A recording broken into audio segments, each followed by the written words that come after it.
Hello everybody, my name is RetroBoy03, and welcome to my analysis of an accidentally revealed banner for the LEGO Harry Potter page on LEGO.com. LEGO accidentally put this on the LEGO Elves section of the website as a banner, so, their fault, I get to talk about it. I would have made this video yesterday, except seeing as how they made sure to quickly take it down, I thought that there would be an issue with me putting up this video and that I could possibly get a strike. But then Just Too Good made the video and I realized that I had seriously missed out. So, now that everyone's already seen Just Too Good's video, I'll make my own. Sure, mine may be late and of slightly lesser editing quality, but at least mine's video's more than a minute long. And I know how to pronounce the name Seamus. But anyway, so yeah, first thing you can see on the banner, the Flying Fort Anglia. This has a 99.99985% chance of appearing in 75953 Whomping Willow, a set that's rumored to cost around $70, and if it comes with everything we see in this banner, then that's a really good deal. But yeah, as you can see, this version of the Fort Anglia, it's pretty interesting. To start with, you can see that it has figures of Harry and Ron inside in casual clothing. Harry, you can sort of see the torso. He has a sort of a red plaid jacket going on. Pretty nice. Ron has a tan sweater, although that's pretty much completely obscured in the picture. But yeah, for the car itself, it kind of looks like a slightly downscaled version of the 2010 one, downscaling purely in terms of height. It's a shorter build, although I think it does look nicer, especially in the front area. I think the bumper looks better. It's good to get a license plate on this version.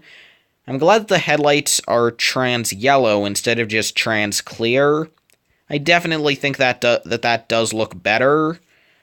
But anyway, I'm still not a fan of the huge gray mustache design for the grille with the black inside. There really shouldn't be any sort of actual, like, the gray rim part, that shouldn't protrude, that should just be detail. And the part that's black should be the same color as that curved rim.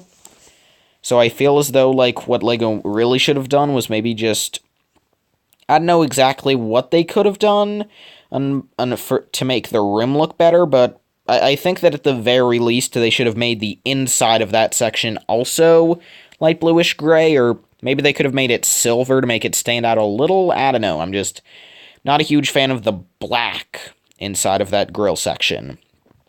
But yeah, I think the roof looks pretty strange. You have the 4x6 roof piece, but then you just have a couple of 1x6 tiles. That's not that great. The doors have what looks to be prints for a little white stripe. I can't imagine a detail that small would be a sticker. And here it certainly doesn't look like a sticker since there isn't any outline to it, so I'm guessing that's a new print. Or two new prints since each door will have that. Pretty cool. Yeah, really that's all we can see with the Fort Anglia. We'll have those sort of smallish wheels and tires, but yeah.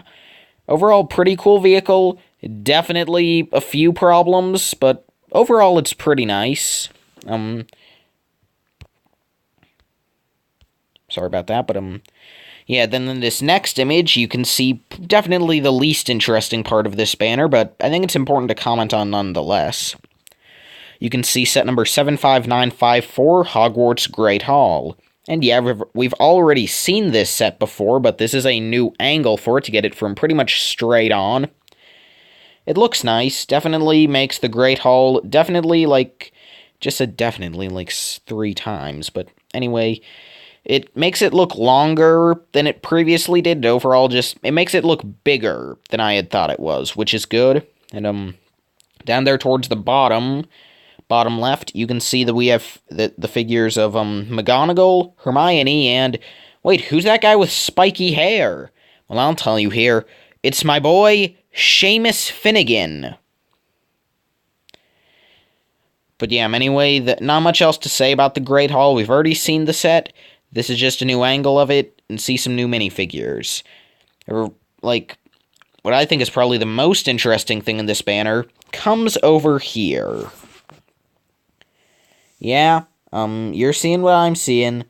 We have, first off, a little section of the Whomping Willow on the right. That's pretty small.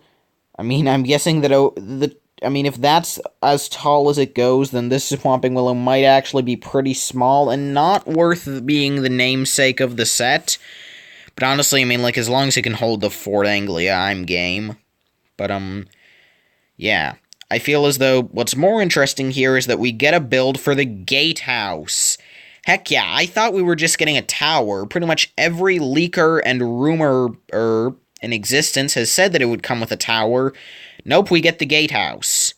Which, I mean, I guess technically has a little bit of a tower, but really, like, this is definitely cooler than just getting a tower. First off, because it does mean that pretty much officially now, LEGO's just decided to use these retail Harry Potter sets to remake the 2001 Hogwarts Castle set, which is pretty cool. Honestly, I'm kind of curious if they'll do this in the future, because, like, we have no idea what they're including in that direct-to-consumer Hogwarts set. It could be all the main landmarks besides the Great Hall, or it could be just some, like, a lot of interiors. Like, we could get, like, a lot of really nice interiors for classrooms and hallways and stuff. Then they could leave some of the more iconic exterior pieces for future sets. Like, who knows, maybe next year we could see the clock tower from Prisoner of Azkaban as a set. You never know. I would like to see the clock tower from Prisoner of Azkaban as a set. But I digress. But anyway, enough about this. Cool to see the gatehouse. You can see that it looks as though there's enough room on the bottom to have one room on each side, maybe even 2 rooms on the left, since that seems to be like an angled section, although that'll probably just be closer to one continuous room.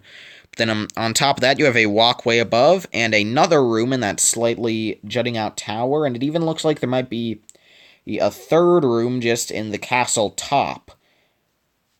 So, yeah, overall pretty cool to see that stuff.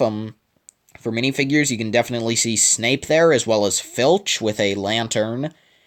We don't see Mrs. Norris, although that doesn't mean she's not included. In fact, I'm betting she is. Maybe she's just on the inside of the gatehouse. Probably hanging on a wall with blood writing on it. But I digress. So yeah, that's pretty much all I have to say here. Oh, one more thing. We can only see a little bit of the Whomping Willow, but it looks like there will be some ball joints connecting the Technic pieces on. I hope that the ball joints are well hidden. I don't want to see a Whomping Willow with a bunch of gray ball joints everywhere. Like, it's bad enough that we have those exposed Technic holes, but that's kind of a necessary evil to get the bend to it. I don't know. I hope that the Whomping Willow isn't... I hope it's bigger than what we see here. I hope they just downscaled it for the sake of the banner. I hope it's bigger. I hope it has to be big enough to hold the Fort Anglia. And I hope that there's a little hole towards the bottom, for the little passageway. I hope they include that. Yeah, that's pretty much all I can say there. We can't see much of the Whomping Willow. Hopefully it'll be good. That gatehouse looks pretty great. Great Hall is looking as good as ever. Fort Anglia is interesting to say the least. So, thank you all so much for watching.